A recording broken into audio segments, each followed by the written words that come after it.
It's a sad sight. Very sad. Because me nishaona pre-season mingi za Manchester United now. Yes. People book these pre-season matches for where Manchester is going to be involved for months. Yani. Tour of America. I remember the tour of South Africa. You remember South Africa? No ma. Wakati tulienda South Africa was, you know, jam packed. Ilikuwa imejaa. Huku ni wapi? We're in Sweden. Why are we not that popular in Sweden? You know the problem is, the one thing I'm seeing, the problem I'm seeing here, you know, Sweden is a football country. Yeah, yes it is. Sweden is a football country. If maybe we were recording such numbers, place kama maybe India. Was India's one not for football. Not for football. Or we were playing in a country like Afghanistan. Uko, I would understand. But the fact that we can't feel... and this stadium is not a big capacity stadium. Very big capacity this stadium. is like a 10,000 or 20,000 thing. Yeah, because we cannot tire two more. Just one tire. Yeah, ni saizi ulinzi complex. Ndio hiyo sasa. Na tumeshindwa kujaza. For me, it's something that is really worrying me. I watched our game against Atletico Madrid. Yes, Juzi. But the stadium was half full. What is happening? I don't know. It is a very, very, very big concern for me. Me too. What wameboeka na hii team nini? Sana. I think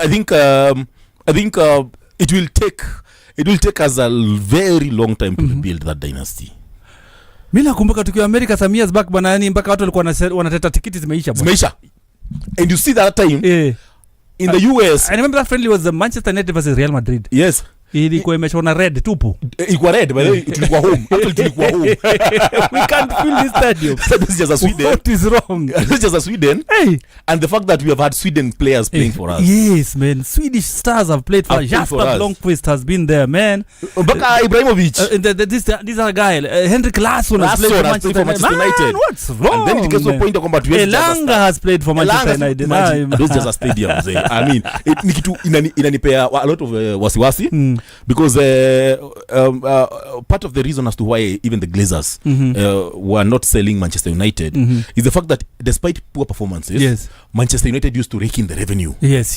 Because they had a following. Yes. It was a loyal following. Sasa nini imeendelea bwana? You know, like for example, the other day I saw a conversation on some podcast which was very interesting.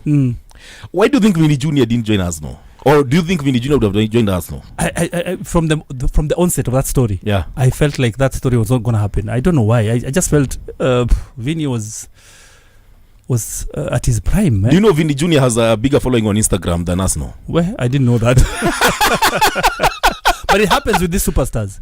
Most of these superstars have more following than clubs. Exactly. Yes. So Vinny Jr. has a bigger following on Instagram than the club Arsenal. So what I should tell you is that for him he's a bigger brand than Arsenal. Wewe na umekuja hapa umekuja kuashiria babom. And therefore Vinny Jr. joining Arsenal would have been a downgrade.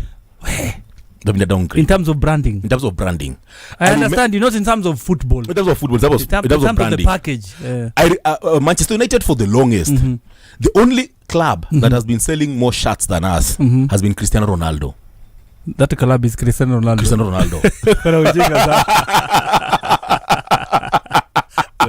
Shirts. The only club user shirts zaidi ya Manchester United imekuwa Cristiano Ronaldo and of course now Real Madrid. Yes. But now with this trend, what I'm seeing now, I'm not beginning to get worried because it seems like now the smaller boys have finally caught up with us. But the thing is, this friendly is such a high-profile friendly. Yes. Against the European champions. Exactly. And why is it that it's not? But another thing you need to look at, because I have a friend of mine who is Italian, and he always tells me that, for example, if you go to the Serie A, for example, do you know it's apart from maybe AC Milan versus the Milan Inter Milan and maybe the Derby d'Italia where AC Milan plays Juve, the attendance in Serie A ni KPL. Generally even the kuko attendance ya Como versus Pisa in fact Madharena Ulinzi tunaweza kuna fans wengi, more numbers. Goal number 2 is coming because now the defense is being split very much. This guy Mbaye is almost getting a second goal. Mbaye and the chief protagonist is Kvaratskhelia. Ile kitu anafanya Manchester United tangu nione hii game ikianza. I am not liking what I'm seeing. Somebody has dealt with him. Exactly, but that's Aiden Heaven. I'm denied. This is a friendly man. Aiden even friendly. Pana. You don't play that like that in a friendly match. Ni friendly. Man. Bana ilikuwa dabu. Yaani amekanyanga dabu. Huyu jamaa na wachenga bwana. Imebidi deal naye. Kipamzo. Mimi kusema hivyo. Oti mabiatu si mimi nimesema. Amedeal naye Kipamzo. Amesikia mabiatu si mimi nimesema. Oti mabiatu. Jamaa wangu sana Oti mabiatu. Ndio mmaliza.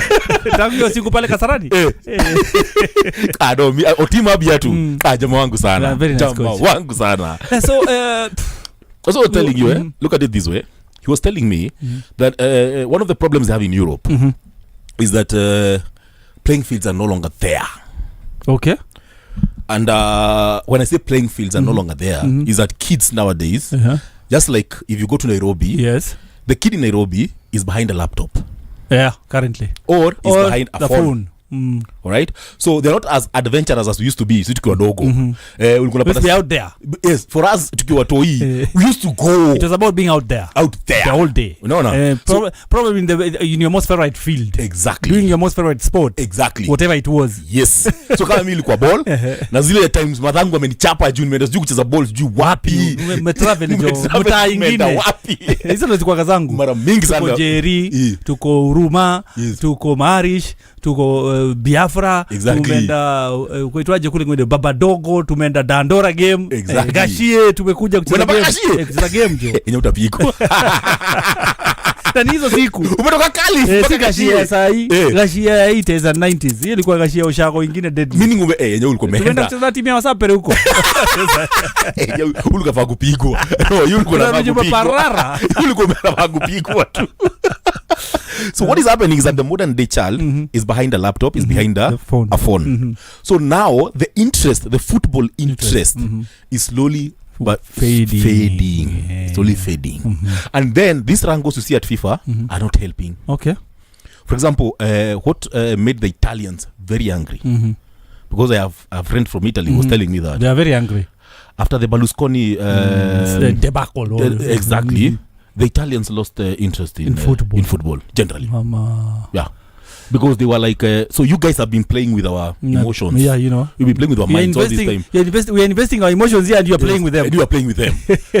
Ilikuwa kitu ilibo sana watu wa Italy. And it will take Italy a very long time for them to recover. Italy ilichukua time sana kuenda chini because I remember in 2004 2005 that 2004-2005 pale just before the 2006 World Cup which they won, there was the scandal, this Calciopoli. You can even talk about it. There was a lot of scandal football. There was bribery in Italian football.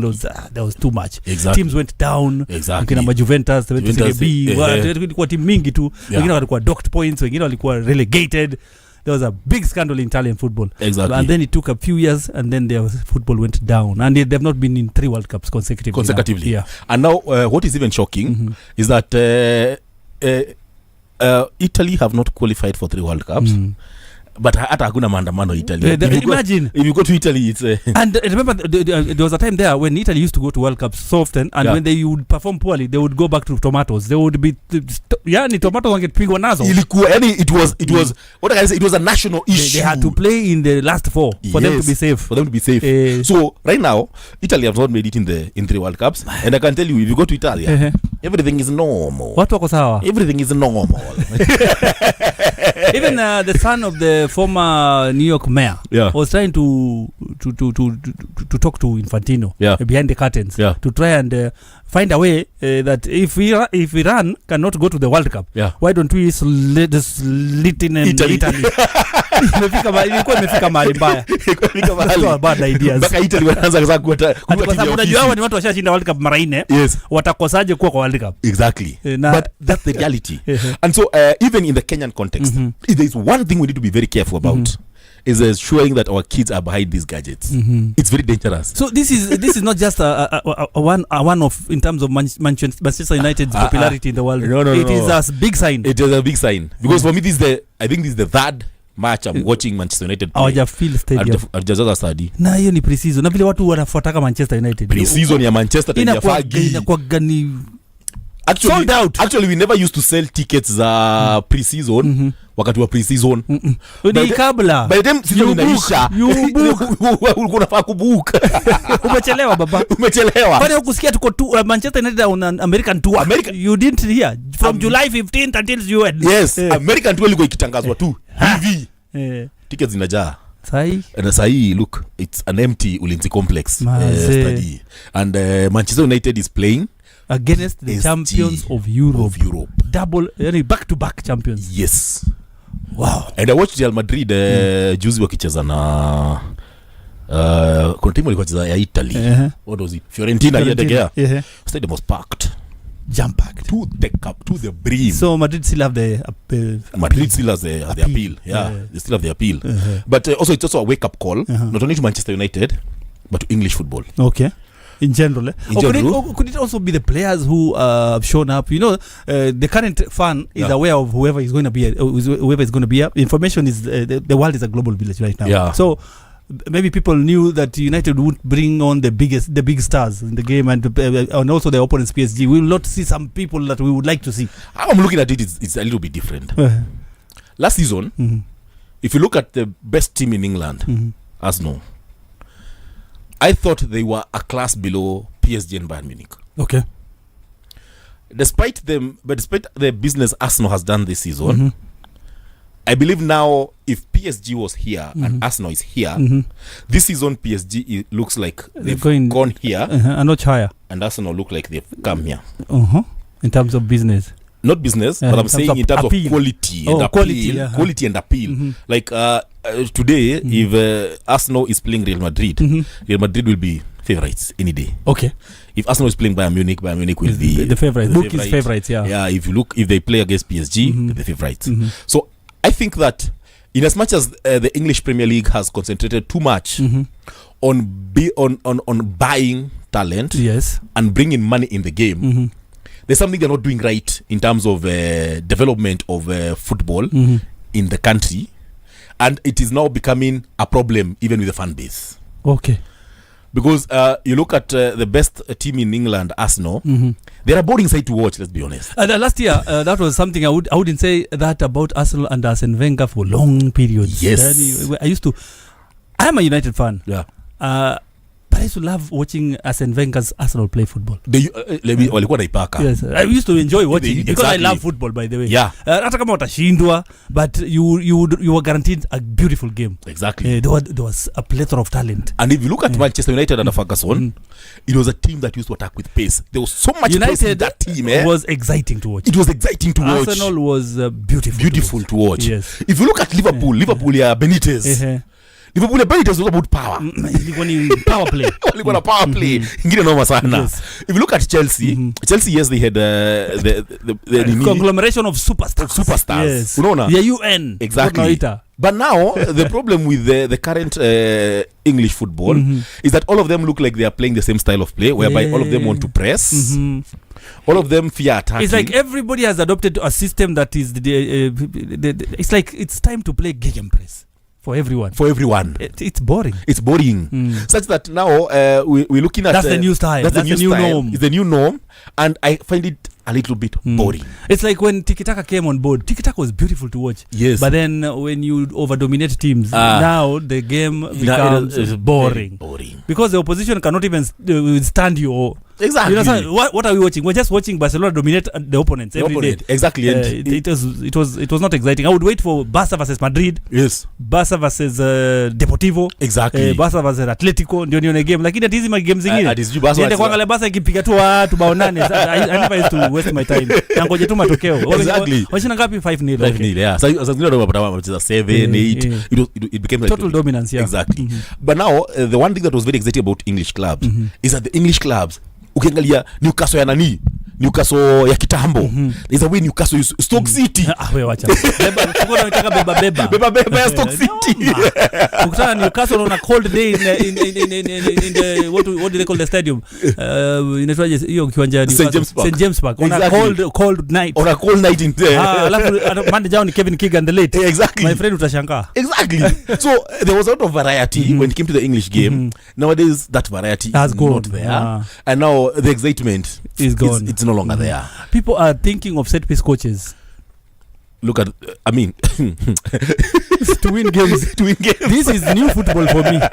I used to think set pieces were just part of the game where people use their skill to try and get something, but people are looking for set pieces. Like right now, like every club right now has a set piece coach. In fact, Chelsea were buying a set piece coach from somewhere. Aston Villa. Yes, the other day. Yes. Hiyo ni biashara kubwa. And it's a big business now. And I'm like, set piece coach is becoming very important.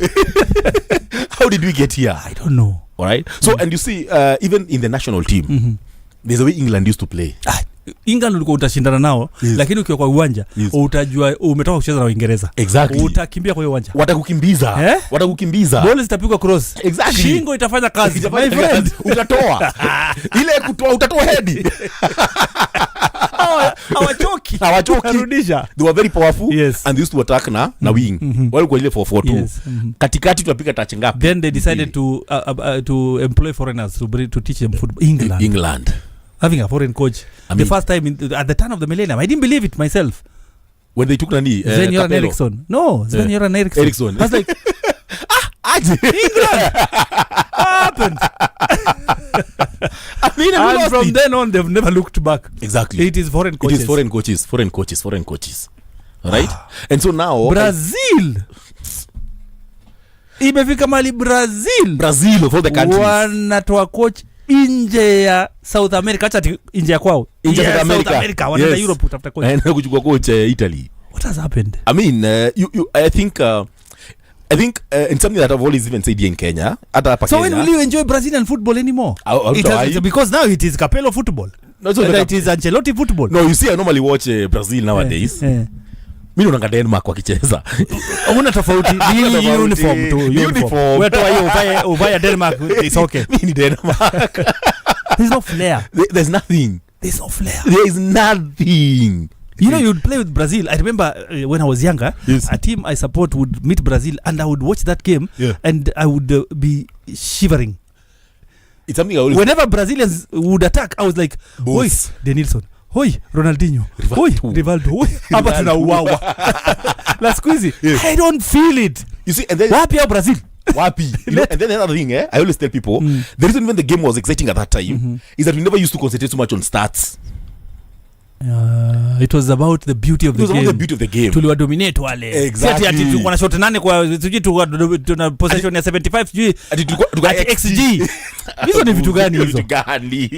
Football was about eye test. Watu wanalemewa bwana. Yes.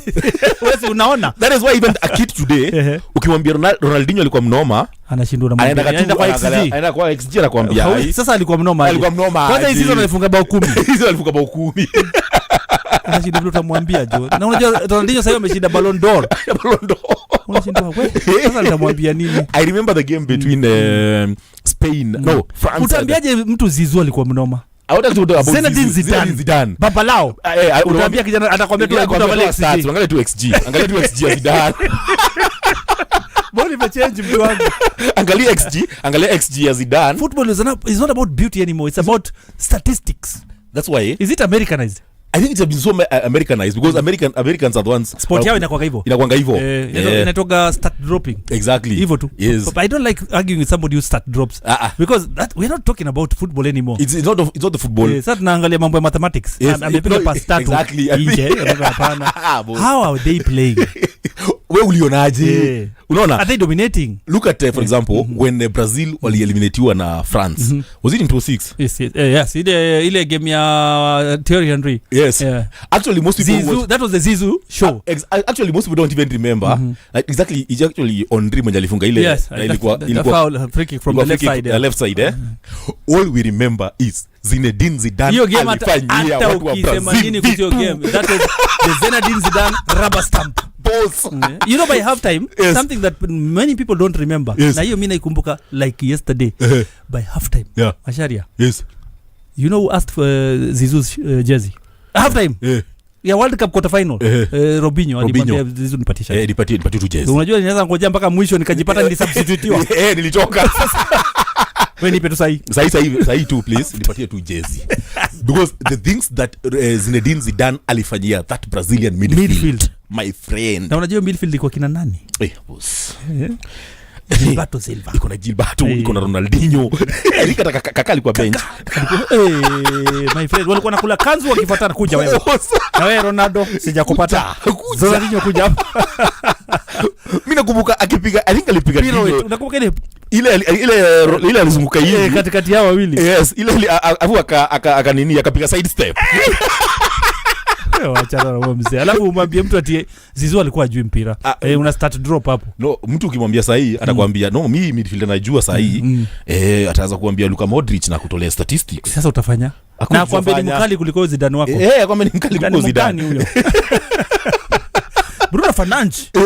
Boss atakwambia Bruno Fernandes. 21 assists. Nipatie za Zizou. Nipatie za Zidane. Sasa unanyamaza. Na that guy cannot even put the laces on Zidane's feet. Wapi? Hata hizo ati laces. Hizo mbebea nini? Hizo mbebea butu akienda zoezi. Lakini wewe ambia vijana wa saizi hiyo story. No. So is that what you're saying? Football has changed. Exactly. Dynamically. So we no longer the dynamics are different. Yes, we no longer watch football anymore. We no longer watch football anymore. We watch stats. We watch statistics. Like that's a good goal by Mbomo. The pass was good, and I'm glad the way he's gone to the guy who gave him the assist. That was the most important thing. You don't score and just run away from the person who gave you a perfect assist. Appreciate them. That was good by Mbomo. Yeah, that was a good team goal. Yeah, team goal. Yeah. So it's 1-1 in Sweden. Yes, Manchester United have equalized in the game we're watching, pre-season friendly between the champions of Europe and Manchester United. Yeah. Good goal there, a pass from Amad Diallo, finished off by the Cameroonian Mbomo. So it's an African goal, yeah? It's an African goal, yeah. Made in Ivory Coast, yes. Finished in Cameroon. So 1-1. It's 1-1. And Mashari has just changed his whole energy in the studio. Now I'm happy. Yeah, so like you're saying. Yes. So remember, has changed. Ni kama sasa uambie kijana ati JJ Okocha alikuwa mnoma. Hata kushangaa. Buda wani. Kwanza alicheza timu gani jo? Kwanza baadhi alikuwa hivyo ndio watu wanianzaga jo. Unajua kumwambia JJ Okocha alikuwa master, alicheza timu gani? Bolton. Sasa mtu wa Bolton. Sasa Diamond Bolton. Nini bana? Akaenda wapi? So klabu kubwa alichezea ni PSG. Ni PSG. Na ni PSG hiyo time. Walifanya nini? No, anaweza kuuliza tu swali moja. Alisha Champions League ngapi? Hakuna. Sasa ligi ngapi? Ligi ngapi? Hapo zio. Africa Cup alishinda. Okay. Ashakuwa player of the Africa. Sasa wewe alikuwa mkali aje. Kama kuna kitumizi ya minigi. I don't believe how JJ Okocha has never been African Footballer of the Year. Mimi hata sielewagi kwa Amisielewangi. Mimi nishaiona JJ Okocha run the show. Ameambia Oliver Kahn nataka kufunga. Oliver Kahn aruka huku. Anaambia sipigi saa hii. Anaturudi huku kwanza. Na in the middle of kuongelesha Oliver Kahn wengine wanakula machenga hapa. You know that time Okocha was playing for Eintracht Frankfurt, yes. And they were playing against Karlsruhe, a German team, before Oliver Kahn went to Bayern Munich. That's how walikutana na Okocha. That goal is replayed even today in the Bundesliga. Yakubukanga. Manchester tumecheza na Bolton. Wazungu walitesa hiyo highlight muona mpaka leo. Zile vitu walifanyia Paul Scholes. Na Roy Keane.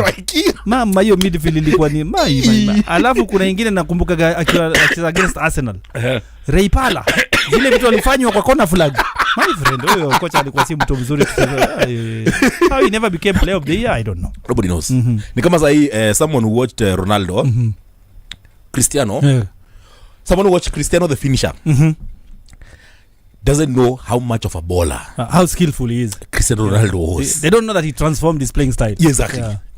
Because basically alikuwa showbota. Nakumbuka. Alikuwa kwanza mchera ngano. Kuna kitu alifanyia Shiko. Kuchenga ushangae. Alipiga mpaka akafanya split. Alisplit niga, that was bad. Anafanyia Shiko. Anafanyia Shiko. Alimtingisha akamwacha hapo kama amesplit. Na ile kona flag against Arsenal. Dancing feet. Watch out, bad. But nowadays now football has changed. Yes. It's no longer as exciting. I remember the FA Cup of 2004, yeah? Ronaldo is new in the team. We're playing against Wigan. And then Ruud van Nistelrooy is given the man of the match. Yes. And he gives it to Ronaldo. Hii wanajaribu kunidanganya. Hii ni yako. Hii game ya leo mimi ndio nimeona. Watano wao wanasema mimi nimefunga. Mimi ndio nimeona. Mimi mambo unafanya. Mimi nimeingia kwa kiwanja nimeona. I was there with you. You deserve this young boy. Exactly. Alileta mambo hiyo siku. Boyfriend. Ile vitu walifanyia watu kwa FA Cup. Hey, Wigan waliona. They were chasing shadows. Exactly. The whole day. So now a modern mtu mwenye ana watch ball ya sahi. That is why you find even now these numbers when it comes even to a big game like this. I think the world of football needs to rethink. Yeah, there's a lot of thinking to be done. Yeah. Because for me I was looking, we are losing the fun. Yes. We are losing the sweetness of the football. Sweetness of football inapotea. The essence. Yes. We become more of football, the essence of football, according to me, the way we grew up, is like you said, we've lost it. Because when I played football and when I watched football as a young man, that joy has gone away. Ibenda. The joy of going to watch a game just to... There's a friend of mine called Meshak. In the early millennium, when Ronaldinho just started out at PSG, we would go to watch games and akiangalia hiyo game alafu Ronaldinho achezi anaenda zake. Anaenda zake, of course. Sana unamwambia Meshak tunaangalia tunaangalia. Tuna watch nini? Na Gaucho ayuko. Gaucho ayuko. Tuna watch nini? Nimekuja kuona Gaucho. Nimekuja kujifurahisha. Exactly. Sijakuja kuona nani ameshinda, ninakuja kusikia raha. Nimekuja kujibamba. Wewe jamani kimona uwanjani, ananibamba. And you see, even if you look at even football, angalia even in Kenya, if you look at even the way the Kenyan teams are normally play, most of them look like we play the same type of football. It is true. Yeah, we watch this league every day. Exactly. But mimi nakumbuka kuna time ukiwacheza na ulinzi, unajua leo ni siku ya kukimbia. Leo ni siku ya utatukanwa, utachengwa, na utakimbizwa. Riadha na utakimbia. Na power play unajua Steven Mororo. Kwenye wingi ya kushoto kama unapatana kinaochola katikati. My friend utakimbia. Utakimbia labda unapatana kinaochola katikati. Majamani manyumba. Unajua Benjamin Nyangweso wewe. Unajua Tomo Gweno. Patana kokoyo huko nyuma. Alafu utoke hapo uende kule kwetwaje Kisumu Posta. Exactly. Ukimaliza huko uingie Kakamega ukutana na MW bas Motcom. Exactly. Utagongea mpira boss. Alafu uko unapata hiyo time Ingo head away. That was a good free kick. That's a very good free kick from Bumu. That was far from about 40 yards man, 30 something. Exactly. Ingepata tu power kiasi. Yes. Kipangiona hiyo. Safarov did well to even parry it, yeah. It's a good free kick. Good take. I was going for the top corner. That's a very good free kick. Good goalkeeping. Very good goalkeeping too. So is the game is going on. We just remind the listener that we're watching a pre-season game between Manchester United and Paris Saint-Germain. Now it's the 39th minute. We've just entered the 39th minute and it's PSG 1, Man United who have just equalized through Mbumo 1. So it's 1-1. Yes. You said Ndai is the one who scored for. It's called Mbaye. Yes. It's called. His first name is Ibrahim Mbaye. The young boy who in the final of the AFCON. Yeah. When they went to the locker room. Yeah. He was on Instagram. Sema tunaibiwa. Ama jenzi hawa. Wana maneno. He was already on Instagram. Ndani ya dressing room. Jamaa wanatuibia. Remember there was a time Pogba alikuwa bench. So you can imagine when you say Pogba, I just see any mina shanga that is an erratic genius. Pogba alikuwa anajua ball. I loved watching Pogba play. Yes, especially for his country. Yeah, but I think the problem with him it's a mentality thing. Halafu his range of passing. Sijawahi ona midfielder akona range ya passing kama ya Pogba. Hakuna. By both feet. Exactly. Kushoto, kulia, refu, yes, fupi, kunja. No, Pogba was a complete package. And I remember even when we were selling him, because we sold him as a young kid. Yeah. And he was frustrated because you know what Faggy did really upsetted the young boy. Yeah. It upset him because Faggy went to a retired player to bring him back to play, man. Exactly. Aliendea Paul Scholes akamwambia toka retirement bwana. Na Pogba anaona sasa ndio nataka kuingia kwa anaambia bado. But now you see what Ferguson would see seated. What Ferguson would see seated. Most of us do not see it from the top of a tree. Scholes came back and United won the league. Yes. Because he told Pogba, the problem you have a mental problem. Alafu ndio Pogba sema that's the worst coach who has ever managed him. Exactly. Why? Because I'll give you an example. We were playing under Mourinho. And guess what? Pogba was on the bench. And guess what? Alikuwa na nini? Alikuwa na simu. Ni vijana. So now, shida ilitokea hapa. wakati tulifunga, so Rashford scored. Yes. Pogba tweets. Bao, like tweets a happy celebration. Yes. Tumepiga kitu but hapo ameandika tumepiga. I just tweeted kitu. Then that game we lost. So Mourinho anaona when akaenda Twitter anaona Pogba ali tweet akiwa kwa bench. Sita kwa bench.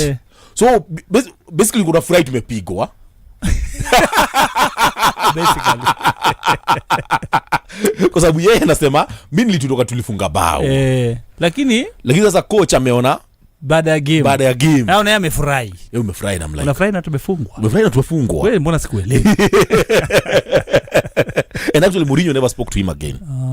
And that's why the relationship between the two ikaanza ku nini. But it's just to tell you about the mentality of the modern player. Because ukiona the modern player is very delicate. They're too there was a time football was played by men. Bana. Siku hizi. And you could control people's lives as a manager. Exactly. I remember Ferguson would tell players, I remember he told Dwight York was a very let me just say out and about guy. He would go out often, he partied a lot, he's a Trinidadian. What do you expect? Comes from Trinidad and Tobago. Of course. Watu kukula happy. Watu wa sherehe. So you would come to practice. Leo amekuja na dem fulani. Kesho amekuja na mwingine. Ferguson called him to his office and told him, next season if you want to be Manchester United player, get married. Yes. I'm a winner. Yes. Imagine. Yes. Unashinda huyu jamaa anaingilia maisha yangu anakuambia it's your choice. It's your choice, yeah. Wewe kama unataka kuwa player Manchester United next season. Wewe. It's your decision. Alimsaidia ama kumsaidia? Na ndio akaendelea na career yake United. Exactly. Na akakuwa very illustrious career at United. Exactly. So that is a guy who could get into your personal life to improve you, not just on the pitch. Paka inje. But now the modern player is so much I don't want to say entitled, but I think the culture we have had, because you see one of the things, as I told you, family is very important. Yes. It is one thing that the colonizer was very keen on destroying, because when the colonizer came to Africa, the colonizer actually admired the African communal setup. Yes. Because in Africa we used to stay in communities. We used to stay together and everything. And so the colonizer never really liked that. So it is one thing alijaribu kuvunja na kumaliza. Mpaka leo wanaendelea tu. Mpaka leo imeisha. So if you looked at the African before the colonizer, the African was a family person. After the colonizer, the African is more of an individualistic person. It is about me and me alone. True. So mwenda tunajaribu hata kumcorrect ama kumwambia. Anakuwa boss. I was looking at a picture from one time when Ferguson had an altercation with Beckham, David Beckham. David Beckham, you remember the flying boot. Yes. And then there was a Premier League game that was following that incident. It was against Leeds away at Ellen Road. And Ferguson told him, you're not going to play that game. Yes. And when I'm at the bench, I want to see you in the stands. Nisikukose kwa hiyo game. Okay, auchezi. Auchezi lakini Ellen Road nani kukose. Management of a player. Exactly. I don't want to miss you on that trip. I want you to be nikiingia kwa stadium nikuone. Okay, yes, sawa. Yes. Nikukose kwa game ati nimekususpend wewe umeenda maraundi.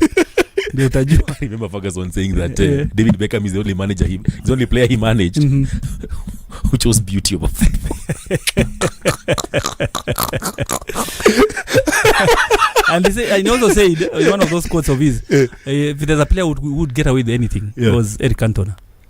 Because you could never Cantona atakufanya tu maajabu. Exactly. he's just a prankster and all that, fashionista nini. Yes. Without wanakuja na suti za unajua Ferguson used to like order. Mkienda away games unakuja na kila mtu amevaa suti inafanana. Okay, not Cantona. Kola kwanza zimeenda juu. Kola kwanza ameinu. But the good thing that the reason actually when Ferguson loved Cantona, alikuwa anafunga Liverpool. Sana. Alikuwa anafunga Liverpool. Kwanza ile a final goal. I remember it like yesterday. That was a crucial game. So management, like you said, management imegeuka ya football. Exactly. The way people play football, the way they start dropping and all that, like kama hii game sahi. I can't remember an exciting moment in this game apart from Kvaratskhelia. Hakuna. The only player who is bringing some joy in this pitch is Karachikelea. Whenever he's on the ball, you see like somebody trying to create something, you know. Trying to show some skill, you know, individual skill. But wengine tu ni teamwork. Piga pale open. It is not sustainable. You will lose the fun. Dini American ndo wanakuanga na hizi unapata kapa commentator akisema he scored 81 in 2. He has a 17 triple doubles. Nini? What are you telling me? Sina vitu anajua ball. Hizi vitu likramia wapi? But then people these days this generation thinks stats are knowledge. It's not. Stats, the more stats you have, the more knowledgeable you have. Apana. Should that be the way to gauge a footballer? Better stats means a better footballer? No. Basically, stats don't give us the real picture of a player. Because I've always told guys the best Englishman I've watched play football was Paul Scholes. That's the best Englishman. Mimi wangu ni Paul pia lakini Gascoigne. Wangu ni Paul pia. Gascoigne. Paul Gascoigne. That's the best Englishman I watched. Wewe unasema yule uliwatch. Ule niliwatch. Na mimi ule niliwatch. Ni Gaza. Mimi ilikuwa Paul Scholes. Uwezi ambia mtu hivyo. Hata acha tuangalie. Ngoja tuangalie amefunga bao ngapi. Tuangalie bao za Gerrard. Zake ni ngapi? Tuangalie assist za Gerrard. Na za Lampard. Alafu niambie Scholes anajua. Scholes anajua ball gani? It's half time. Yes. In the game we're watching, along PSG are playing Manchester United, and it's 1-1. Mbaye scored in the second minute for PSG, and Mbeumo equalized for Manchester United. We'll be back in a short while. We take a break, see some music here and there, and tukunywa maji kidogo kama semaji Masharia. Tukunywa maji. Then we come back and continue the game. Remember, we have another match after this. Yes. Tu ni double header. Ni noma hapa. Yes. Hatutoki hivi karibuni. Mimi nataka tu kuona polisi akiteswa. By the way, hata tujiongea kuhusu Gor jana. Tunaanza na hiyo.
Barabara kabisa. Ngoma inatufikisha saa 1:06 ndani ya weekend sporty. Mimi naitwa Diamond Kusimba the Guru. This is Javier Masharia. Yes, ngoma inatoka hewani ya watendawili wakimshirikisha Zaina Manase, inaitwa Umenibeba. Beba yani.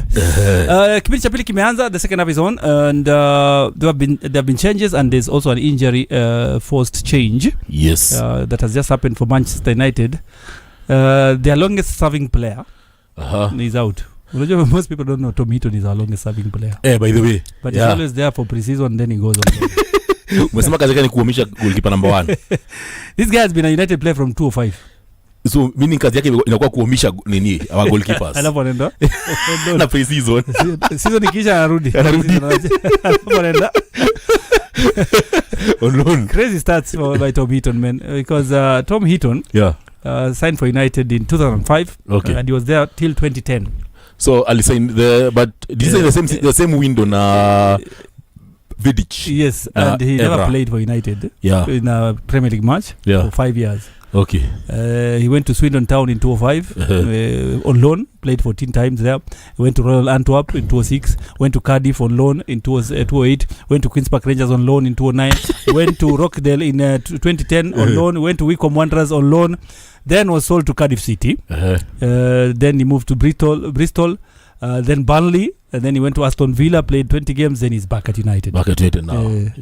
Jamaa loan zilikuwa zake, and he's now injured. He's now injured, so sad that there's a injury forced substitution. It's 1-1. It's the second half of the friendly match we were watching along with Mr. Xavier Masharia. I don't know what's always the problem with Manchester United and injuries. We normally get so many injuries. Yes. And when I look at our squad and the depth that we have in our squad, a lot needs let's need to be done. Okay, the changes that have happened in the first half, in the 20th minute, Tyler Fletcher came on for Mason Mount. And then in the second half, Lenny Oro has come on for Aiden Heaven. I'm glad Aiden Heaven is out, because ile tackle alipiga Karatskelia bwana. Alikuwa friendly bwana. Yes, friendly. Dalo, as Diogo Dalo has come on for now Mazraoui, and then there's a guy called the goalkeeper called Damot Me. Damot Me. Has come on for Tom Heaton, who was injured. Yes. Those are the changes by Manchester United. The changes by what is it called? PSG. Paris Saint-Germain. Quentin wacha nikwambie jina. Jantu. Quentin Jantu has come on for PSG in place of Ayari. 19-year-old. That's the only change for PSG so far. Yes. In the second half. Yep. So as we go on watching the game, we will talk about other things like Bruno Guimaraes is already an Arsenal fan. What do you think about that transfer? 75 million pounds. 75 million pounds for Bruno Guimaraes. Yes. Arsenal have signed Bruno Guimaraes from Newcastle for 75 million pounds. The former Newcastle captain has made it clear he wanted to join the Premier League champions earlier this summer. The 28-year-old Brazilian who signed a 4-year deal, who missed a penalty in the World Cup against Norway. Nataka kuandika news yangu. But it's true. But it is true, He missed a penalty in the loss against Norway. The 28-year-old midfielder who signed a 4-year deal with the option of a further 12 months called the move one of the toughest decisions in his life. This move is very tough because Newcastle means so much to me. But I wanted to experience something new in life. I feel ready for a new challenge for myself and my family. So, Xavier Masharia, you're an ardent follower of the English Premier League. Yes. That transfer, what does it mean to you? The champions have made a transfer in the midfield. Yeah, of course, them they are looking at, the depth in their squad. But when I look at Guimaraes, I see a direct player. He's very direct. So the question pushes the team forward. Yes. So the question I'm asking myself is, what happens to? Now, the way I see Arteta wanting to play. Yes. I don't think Guimaraes walks into the team. Okay. Not unless you're telling me Zubimel is not enough backup. No, is somebody leaving? Not unless you're telling me that maybe Arteta wants to change the way Arsenal play. The style? Yes. Okay. Because that would make sense. Yes. Because when I look at Guimaraes, I see a player who is, what can I say? A forward-thinking midfielder. Yes. He pushes forward. Exactly. But I think for Arteta, he needs someone who in that midfield who The Gilberto Silva type of player. Exactly. That's what you mean. Mtu anakana ball. Tunacheza ndogo, nini hivyo. So unless you're telling me now, Ateta ameona maybe one of the reasons as to why he's forwards. Lacking supply or something. Yes. They are not more direct. So now ameleta mtu mwenye sasa anataka bere. Tunaenda Tuseme this is the new Rosiski? Yes. So exactly. So Amelta Rosiski, but of course Rosiski was miles better. Miles more skillful, boss. Rosiski. But a type of player going forward. Yeah. So I think maybe we shall see a new Arsenal. I don't know. Season ikianza we shall see. Okay. Yes. And on that note, let's now talk about this team called Newcastle for a while. Yes. Because I'm worried about what's going on in Newcastle. I don't know if you're equally worried like me. Yeah. Because news coming out of Newcastle is that they are losing players by the dozens. Exactly. Every season they are selling superstars. They are selling their stars and they're not replacing them. All right? Kuna mtu anaitwa unamjua Elliot Anderson English number 8 kwa World Cup. Yes. Walimuuza Nottingham Forest. Yes. Unamjua Isaac, yeah. Ule wa Sweden. Warea Isaac walimuuza Liverpool. Unamjua jamaa anaitwa Gordon. Yes. Alienda Barcelona. Unamjua Sandro Tonali. Yes, Sandro Tonali. Alienda Tottenham. Kwa Spurs. Na huyu tunaongelea sasa hivi Bruno Guimaraes. Yes. Ameenda Arsenal. Yes. The door is revolving, but the door it's an open door. It's what wanatoka tu. And you see na tusahau coach alienda. Coach ameenda. Wako na mashida mingi. Yes. Nataka kuacheka sasa. Wana mashida mingi. But it just reminds me because they were just relegated some few years back. Yes. And part of the recipe of relegation inaanzanga hivi revolving door. Hivi ndo inaanzanga. When you lose your best, you're not replacing them. It is just a recipe of what's going to happen next season. And part of the reason as to why Newcastle was suffering is just because of the owners. If you look at the owners at Newcastle, hawana tofauti na wenye wako Manchester United. And if there's one thing if there's a gift that Arsene Wenger gave Arsenal was the Emirates Stadium. Emirates Stadium, that was a gift and a half. Ndio ambia hiyo ndio ilikuwa Champions League trophy. That's the Champions League trophy they won. Because in 2003 wakati aliingia Arsenal, he told Arsenal, he told the team that they will not be able to compete with the likes of Barcelona and Real Madrid in future. When he came to Arsenal, you're saying in 2003, what happened? I'm saying, wakati aliingia Arsenal, moko 2008. Arsene Wenger came in 1997, 98 season. Yes. Yeah. But I think around hapo 2000, hapo sasa ndio alikuja akawaambia, there is no way you guys are going to compete with the likes of Barcelona in this stadium. Yeah, at Highbury.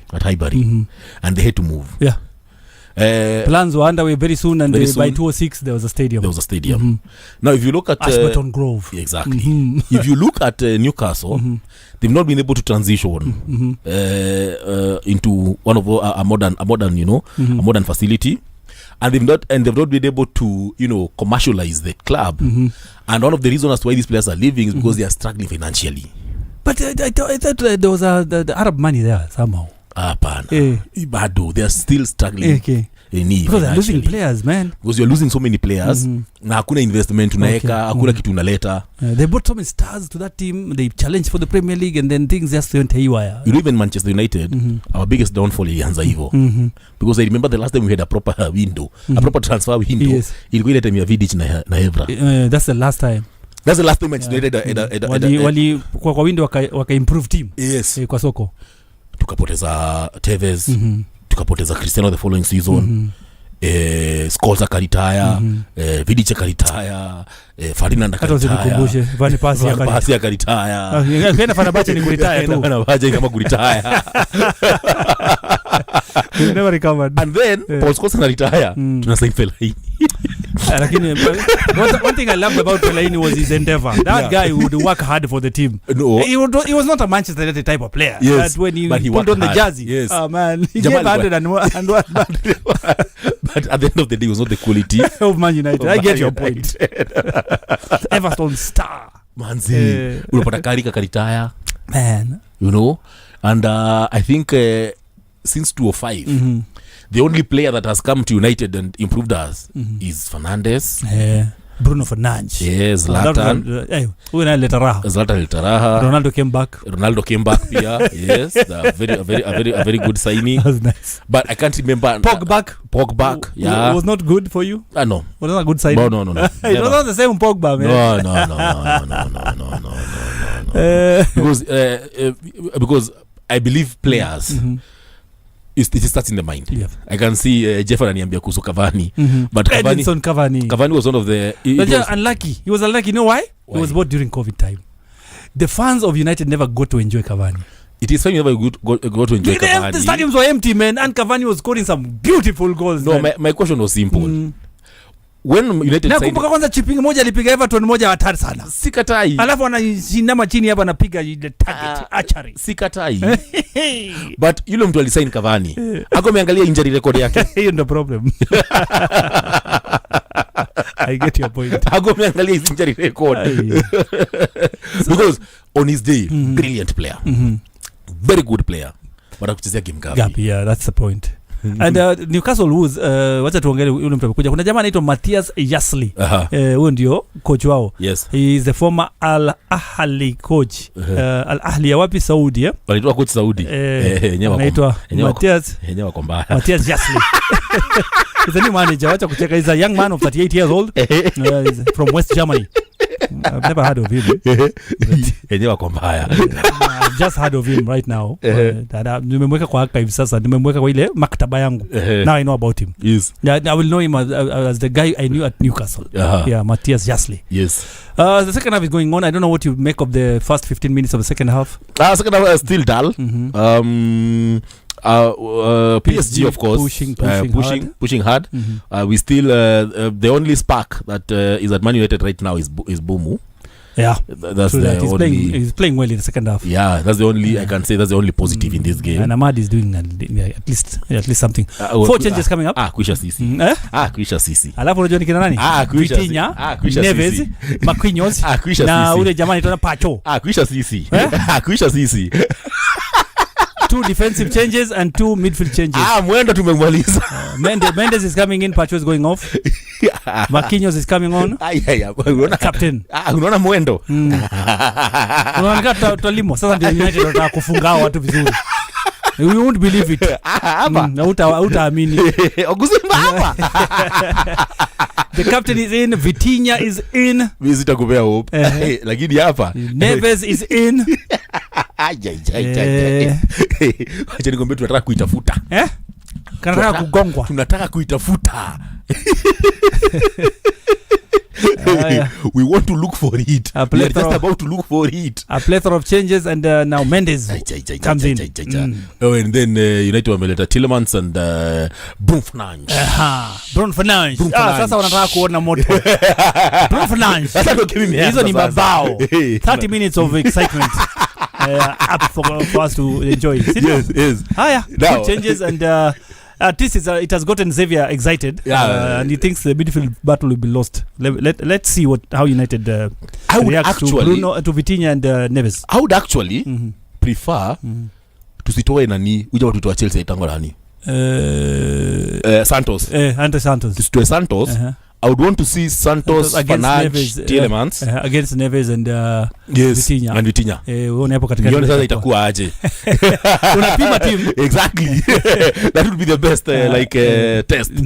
But let's see who will be subbed for Tielemans and for Fernandes. Okay. And also it will give us an indication of where will Tielemans be playing? We'll have an early idea of where he will be, where he'll be playing. Okay. Jana you arrivals.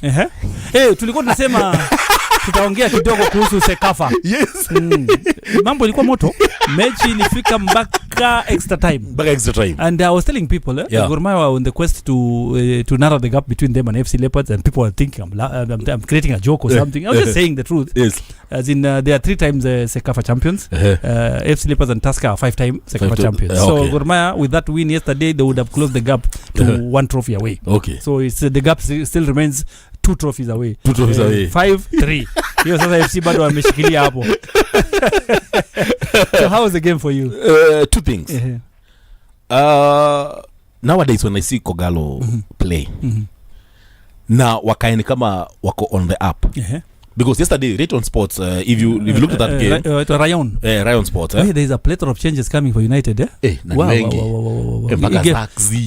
Sasa tunashinda. Watu wanataka kupigwa machenga hapa Zerkzai. Tumeleta mpaka Kajairo.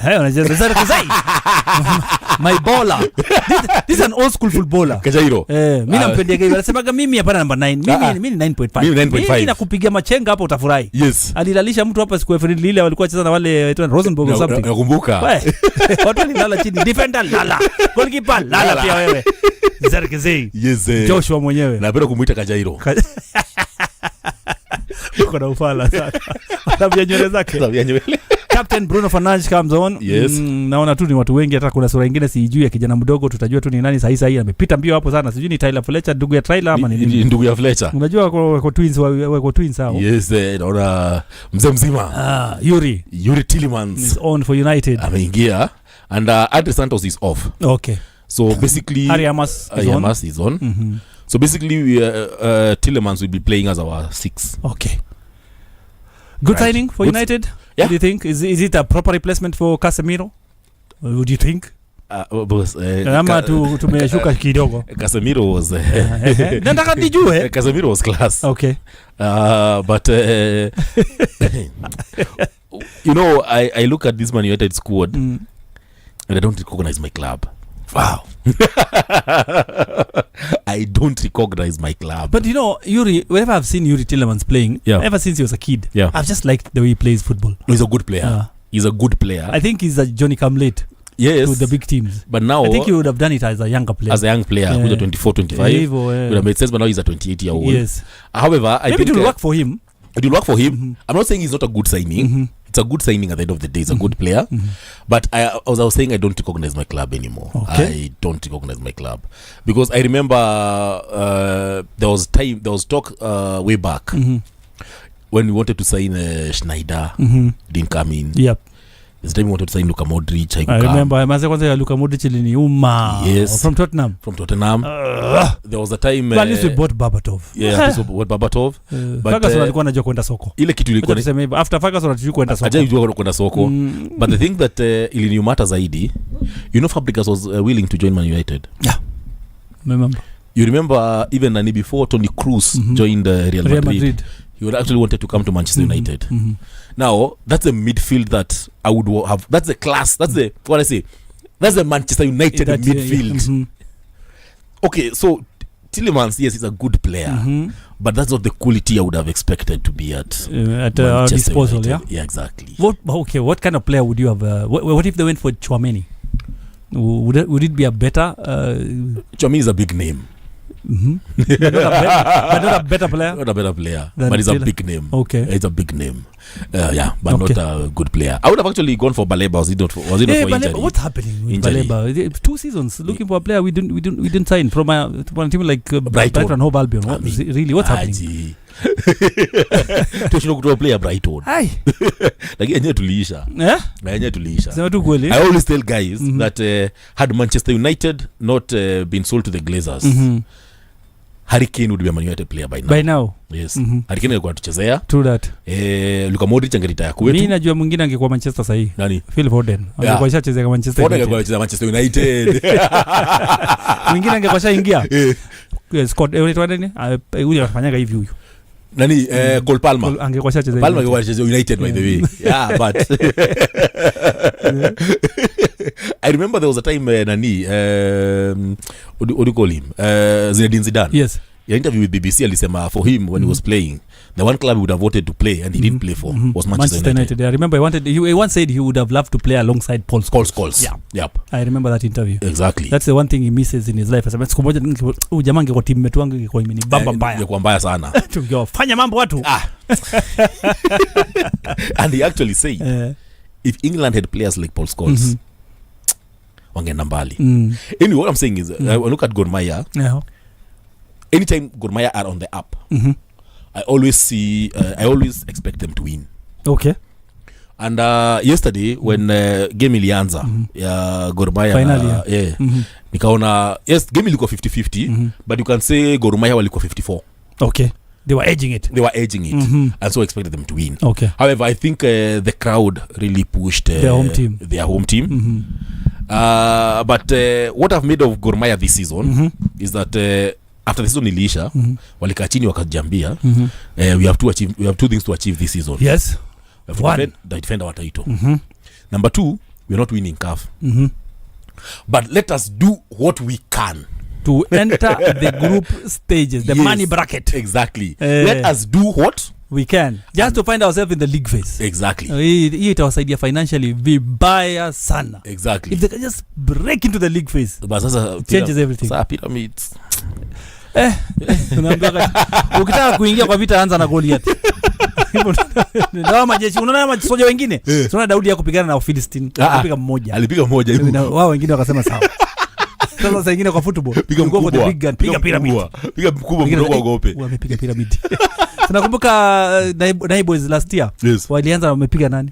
By the way. Wakaingia group C. Wengine waliogopa. Wakajipata wapi? Wamefika Etoile du Sahel. By the way. Wewe ingia basi, ingia. The door is open.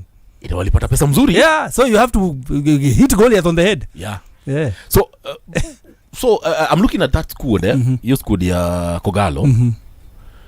And I'm looking at it from a point of the fact that they were even able to take Al Hilal 2-2. Na Alpha alikuwa bench. Na jana vile walicheza. I'm looking at a Gor Mahia squad that the quality is here. And the rest of us in the Premier League tuko hapa. We're looking up. Yeah, we're looking up. Yes, we're looking up. In terms of quality. However, the one thing that I liked about Gor Mahia, despite them losing to Rayon, leo walikuwa na friendly na Elmerek. Yeah. They did a friendly. Walikuwa friendly. Yani bado wanajua kwa pre-season nao. Wako pre-season. And they are having a proper pre-season. It's not about that to lose cup hapana. Tumecheza mpaka final. Tumecheza mpaka final. Yuko sawa. So leo wamecheza na Elmerek. Hala? Yeah. I didn't know about that. Exactly. Focused, wame lose 1-0 but look at that nini. I mean, look at that what do you call it? In terms of what Gor Mahia want to achieve this season. And how they're planning it. And how they are planning it. Going about it. How they are going about it. It's something to be admired. Yes. Now that you've said they played today, yes, that's a focused club. Walicheza na Elmerek leo. Yes. And focusing in hatari. Yani hao watu they know why they are in Rwanda. They know they are on a pre-season tournament. Wanajua wako pre-season. Unaona? And that is why I was quite angry. Finish. Hujafunga. Sasa wewe unataka kufunga gani? Funga. Why didn't he just kick the ball from there? I mean, nafanya baka zakazea na uwawa. Bana walikuwa nataka kuwa Kajairo. Ni goli amepita na yeye mbaya Safaro. Walikuwa nataka kuwa Kajairo. Maze. Safaro ameingia hapo ni kama amecheza kama Eden Heaven. Bana. Hii ni friendly bwana. Hii ni friendly mzee. Hata zakizea chacheza dakika 10 bwana. But mbona nani alikuwa hapo leo? Si angepiga tu. I don't even know that boy was. Sijui ni Hamas ama nani. I can't remember. He was a left footed player. I think it was. Kipa ametoka si ufunge. Shangaa sana akapatia Tielemans mpira. Hapana bwana. Let's just see what happened. So PSG were on the attack. Yep. And then katolewa na Hamas. Yes. Then Tielemans played it to Ozil Fernandez. Bruno. Yes. Kaweka mbele. Akaeka Safaro akafika. Safaro akafika. Sasa huyu jamaa huyu. Then 38 ni Hamas. You had only one job, finish. Why didn't he do that? Anyway, we can ngoja nikwambie 38 ni nani? Jamaa mbonda. 38 si Hamas. Ngoja nikutafutie huo 38. It's a culprit. Huyo ni Fletcher mwingine. Ni Fletcher. Unajua wako na Fletcher kuna Tyler na huyu mwingine sijui ni Joshua. Ngoja niangalie J Fletcher. Ni J Fletcher. Ni J Fletcher actually. That it ni Fletcher. Yeah. Footballer. Na Hamas ndo 41. So Hamas ndo ajilokubaliza. We get a corner. Jack Fletcher. He's called Jack Fletcher. Yes. The brother to Tyler Fletcher. Tyler Fletcher. Yeah, they're reminding me of the Charlton brothers. In the 60s and 70s. England. You remember Bobby Charlton who played for Manchester United? Yes. And he played for Manchester United in England. And his brother, Jack, played for Ireland. So the Charlton brothers. Bobby for Manchester United. Jack played in Celtic, I think, and he played for Scotland. Okay. Jack played for Scotland. Yeah. Jack Charlton. played for Scotland, For Scotland. not Ireland. Yeah, there are brothers that played for different countries, okay. and the Fletchers are the same. Oh, the same. Tyler is opting for England, while Jack is opting for Scotland. Just like Boateng and the Boateng brothers. The Boateng brothers. One opted for Germany, the other one opted for Ghana. Yes. Okay. Yeah, a set of players. And the funny thing about the Fletchers, they're the first set of twins who have played the Premier League together with their father also. The Darren Fletcher played in the Premier League, then the two sons have played in the Premier League. So the same club. Okay. So Manchester United, the father, and then the sons. They're the only family that played that way, father and sons, for the same club. Okay. Wow. Funny start, Hata Cristiano Junior kuchezea Real Madrid. So it's still 1-1, 75 minutes gone in a friendly. So many things have happened, so many changes have happened, so the game has lost its composure. You may kwa amorphous. Exactly. So many changes from the first half. So I think the coaches are just on pre-season. Sisi tunataka shinda funga. The same thing, yeah. When I watched fans turn on Akonor. My friend, it's okay. I understand. It's a tournament. It's a tournament. Yes. And of course, there's a pride in winning it. Yes. But at the end of the day, this pre-season. Watakuvuta mtu na pre-season. Lazima pre-season. Wanamwambia kunora jui. You don't know ball. Aje sasa. Aliambiwa achi ufana. Hapana. Tena nasema kuna watu wako ndani ya club. Yes. It is internal. People are fighting him from inside. Wanamsabotage. Why? People don't like success or something? No, I think it's a problem I have seen because it's not the only club inakwanga hivyo. Not even in our clubs, even in most of our workplaces. Unapata, instead of us supporting the people who've made it in the workplace, we always want to bring them down because we believe you are the ones who are supposed to be occupying those places. Man, and somebody's just doing his job, Unafanya kazi yake to the best of his ability. Yes. And you're just there undermining. It's just not right. It's just not right. And the moment they lose him, that's when they realize, we had a gem here. No, Akonor is I mean, if you look at you remember when he came to Gor Mahia, how they were? Yeah. And then he steadied the ship and he lost one match. We had a poor game against Epis Bomet and they went for his head. Imagine. They were on his neck because of one loss. Okay, it was a heavy defeat, but it's one game. Waja na hiyo. Si walipoteza game ya kwanza against Bidco. Nakumbuka. Ilianza mbaya. Walikuwa wataka saa hiyo. I my friend. Sasa hiyo siku ya Epis.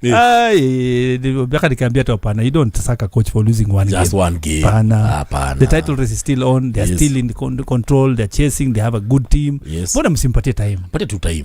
Patie tu time. It's not like he's fighting relegation. No, he was chasing the title. But look at how things have changed. Ingwe are in Tanzania for pre-season. Okay. Moranga Seal wako Tanzania for pre-season. Okay. Police wako TZ for pre-season. Leo wanacheza na Simba. A game takuwa nikiomba wapigwe. Kwa nini unataka wapigwe? Mimi ufurahi tu police wakipigwa. Okay. Mambo yako. Mimi ufurahi tu police. You are the people of the forces. So mimi yani hiyo waduye juzi. Mimi police wakipigwa mimi uko tu yeye inasikia fiti. Inasikia tu raha. Mtu ya ulinzi. Wakiteseka mimi usikia tu raha. Tusker pia nimekwambia walikuwa kwa Sekafa. Walikuwa Sekafa. But I think wametrama kwenda TZ. I don't know. Because Abud was here yesterday. Yes. He was one of the pundits for the game. So Abud alikuwa hapa. Yes. So I mean hawaja travel. But look at it this way. All of us are going to Tanzania. There are two things we need to look at. Number one, why do you think all of us are going to Tanzania? Maybe it's not very far from home, but yet away from home. So it's a good quality of position you'll find there. So number one, quality of opposition. All right? Yes. What do you think number two is the other reason? Economic. It's not economy. It's easier to go there than to go to Egypt. Okay, it's not economy. Hapa Kenya. Yes. Ukitaka kucheza game saa hii. Utacheza wapi? When it was solidly. Dandora. Because Dandora hapana. Kutoka na injuries. Sio ndio kionja iko. Because apart from Ulinzi complex, there's nowhere else that you can say that you're going to have a decent pitch and pre-season and play. So watu wamehepa Kenya. Kwa sababu hakuna facility. Ndio kweli mambo. Because that's the truth hakuna facility. And then number 2, umenipeleka pole mpaka kwa nika kwa problem. Yes. Problem ni hii. Yes. And then number 2, we don't have the quality that Tanzania has. Yes. Because I always tell people that Tanzania in terms of football, not even football, infrastructure. In their sports infrastructure wako huku. Sisi we are still here. Alright, so let us just hope Talanta ikiisha, Kasarani, Nyayo, we hope we shall get variety. Mombasa Municipal Kamarin, nimeona nini Wajia sasa hivi wako na kiwanja sasa hivi. Ukienda Kitui, there's a very good pitch there.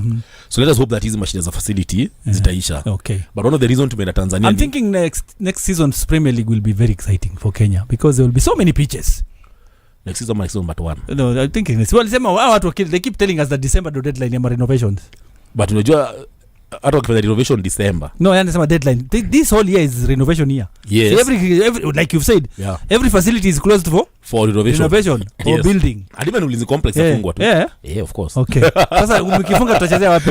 Na we must have international games. Ndio nasema Ulinzi na nini na police zinafungwa very soon. Alafu? Yes. Yes. Sisi tuko na option. Bale pale Moyea base we have a very good pitch. Kiwanja. Bado mtatrain tu.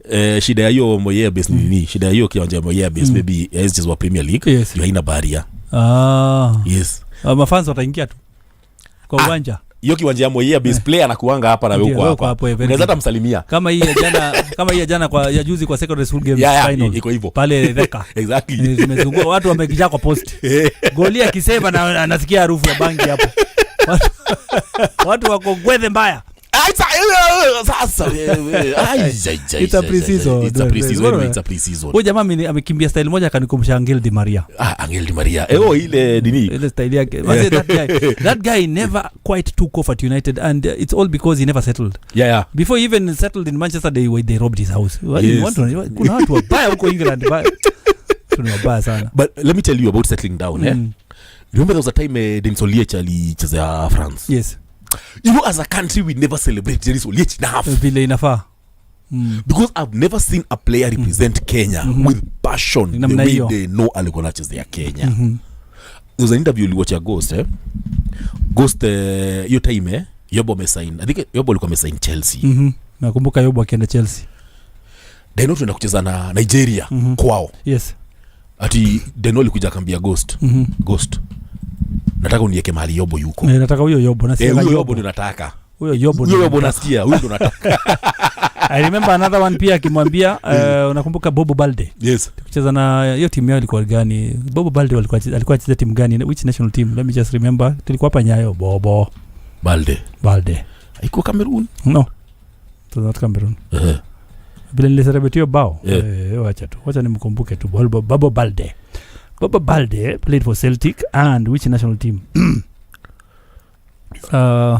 What was it? Bobo Balde is a former president of France. Guinea. Yeah. Yes. Guinea. Yes. So Harambee Stars was playing Guinea at Nyayo Stadium. Yes. Alafu Mariga akapatia Oliech through ball. Yeah. Bobo Balde akataka kukimbia na Oliech. Aliona neti kikitingika huko. Kajole ameenda kwa post huko kwa kona flag na dance tu. Anasema huyo ndo Bobo Balde. Alikutana na Denis Oliech. Denis mtu wangu sana nilibamba hiyo siku. Umeniacha Bobo, alikutana na Denis Oliech. Yes. So imagine when a player unaambia coach, unaona huyu defender wa deadly. Huyo ndo mimi nataka. That's the one I want. Huyo ndo mimi nataka. So they know sema ameenda France. So one thing about France is that of course it's not a speaking nation, it's not an English speaking nation, it's a French speaking nation, meaning everything imeandikwa na French. It's culture shock kwanza. Yes.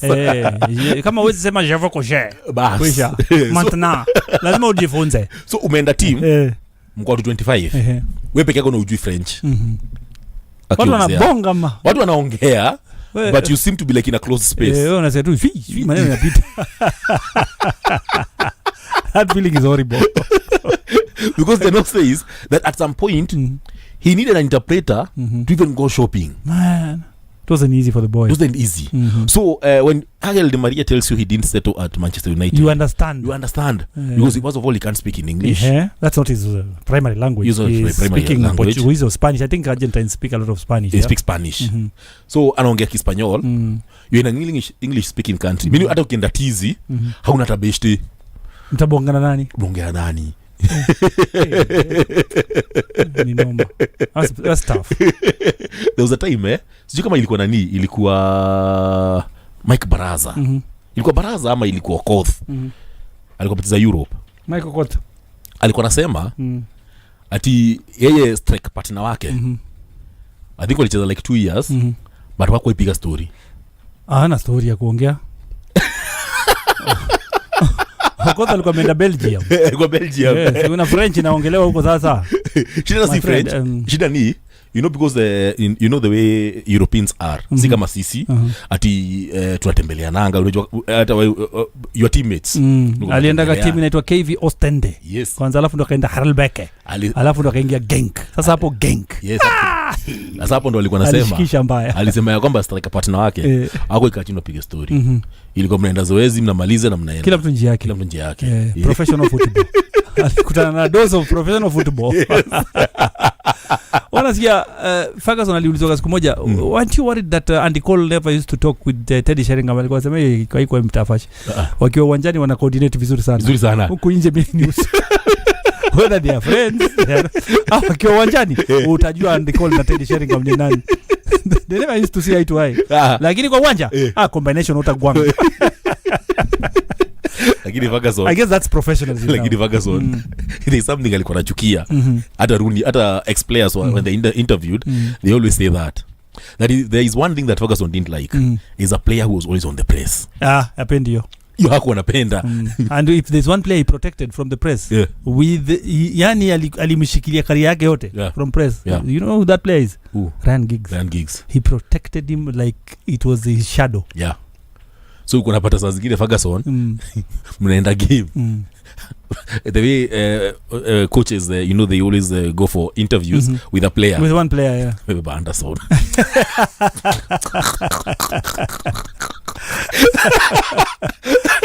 We know Anderson is very cheeky. Usiona kwa documentary za United. Yeye na Ronaldo kwanza wakiwa kwa hizi off the pitch. Yeye kwanza ndio journalist.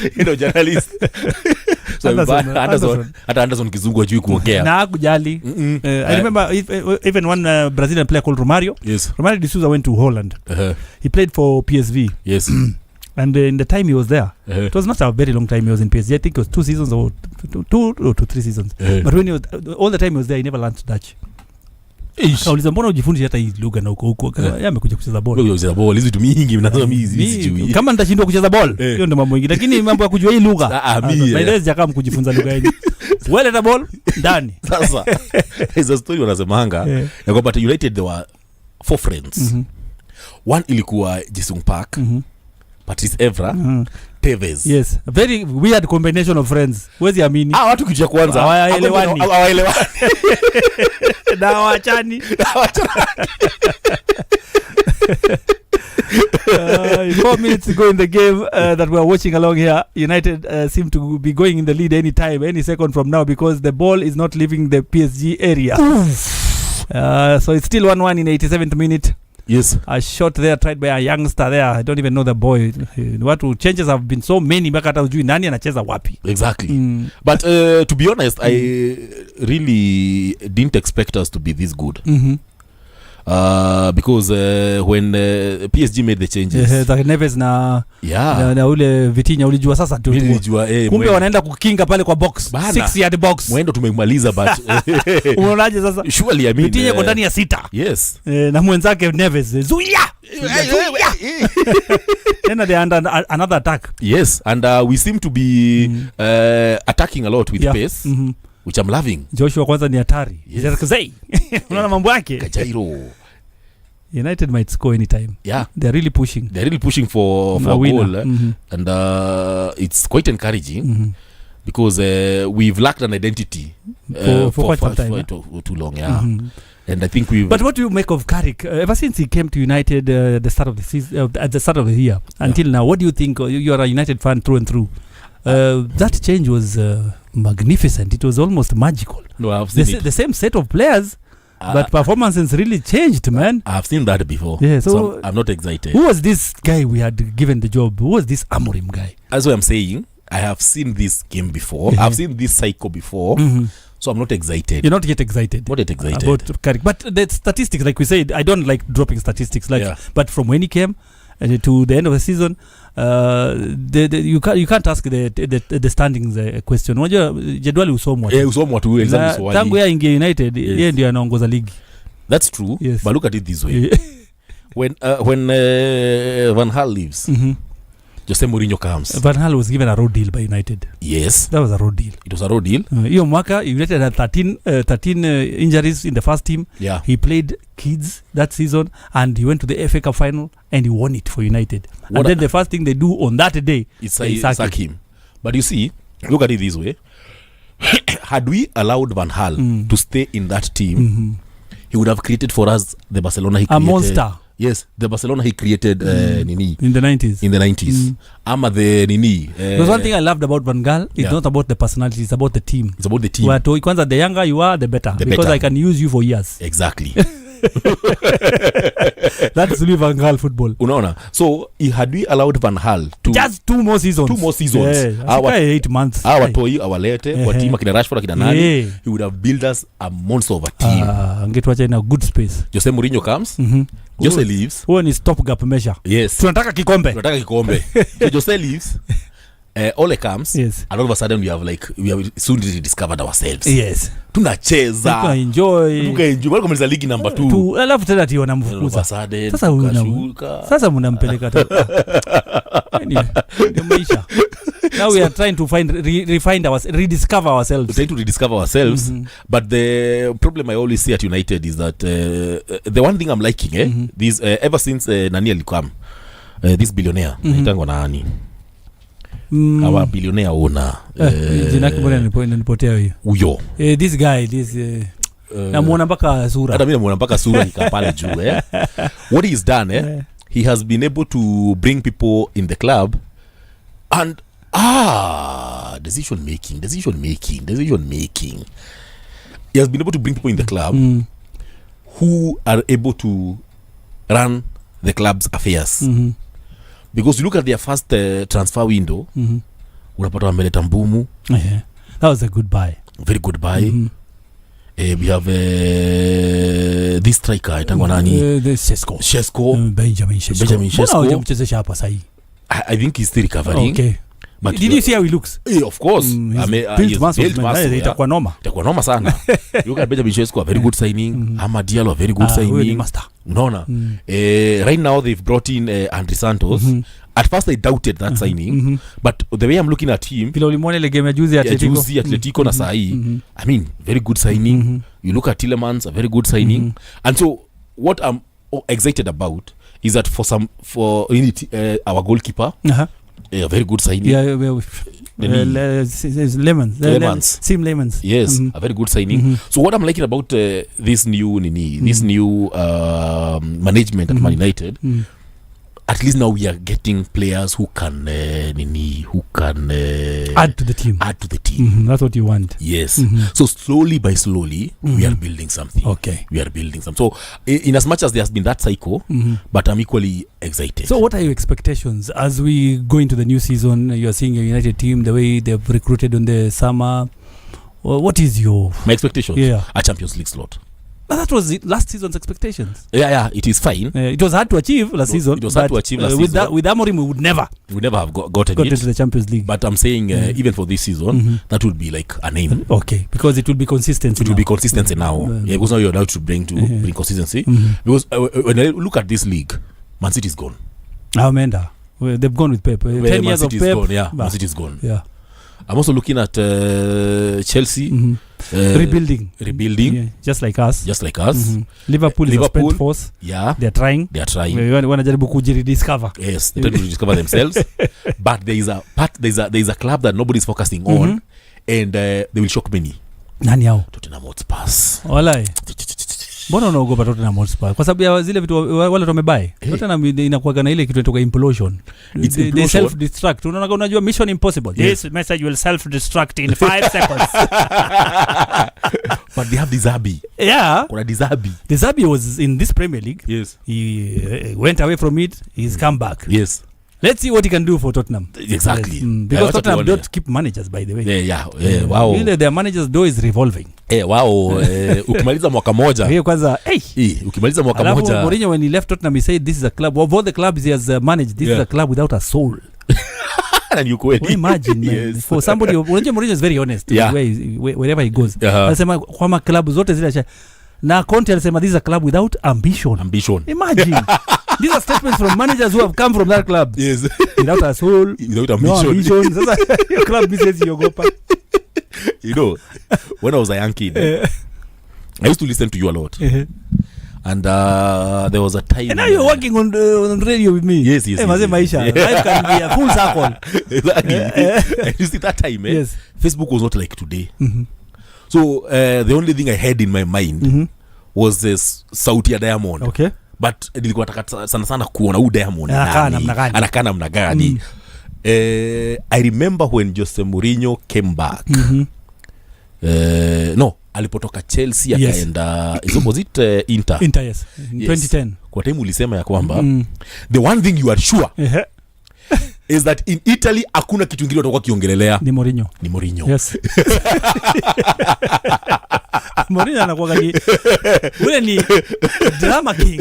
Yani akiingia mahali it is all about him. Sasa Mourinho amerudi Madrid. And that is why I hated it when he came to United. United is big. Yes. We cannot let it be about Mourinho. Sasa ameenda Real Madrid. Wewe jua kwamba La Liga will now be will be La Liga. Itakuwa Mourinho. Itakuwa na maneno. Yes. We will always be wanting to know what has he said. Yes. What does he want? Wajua aliambia huko Turkey akienda Fenerbahce. You know what he told the Turkish Federation? You're skewed towards Galatasaray winning the league. Yeah. This thing is doctored. Hii ligi yenu. Aliwaambia to the face. Yeye mnataka tu Galatasaray ishinde league. That is what you want, you people. Nimecheza hapa hii mwaka mziki. Hakuna kitu mnataka ni Galatasaray ishinde. The game is over in Sweden. I can see Captain Bruno Fernandes just shaking hands with the officials and his opponents. Yes. As PSG also say bye to their fans. It was a good game. It has ended 1-1. What do you make of the game as the game is over right now? I think that is the man of the match, I think. Yes, Amad Diallo. And I can see Ronnie Johnsen, our former defender. Yes. He's part of the Man United MUFC crew. Well, two things. Today when we started the game, we had do you know how many subs we had? When we started the game? Yes. No, I don't know how many subs we had. Tulikuwa na subs, I think 10 substitutes only. Okay. And actually there were 1 2 3 4 5 basi kila mtu amecheza 7 8 9 10 11. Actually we only had 11 substitutions, meaning tumeenda game na 22. Alright, so na kila mtu amecheza which to me is worrying. Because one of the reasons as to why we've not been able to perform in these games, especially when you have multiple competitions, yes, is the lack of a squad depth. Okay. Very important when you have this 4-pronged competitions. Yeah, you need on four fronts. Yes, you need a very big squad. So that is worrying. And number 2, what is even much more worrying, is already your pick 2 injuries.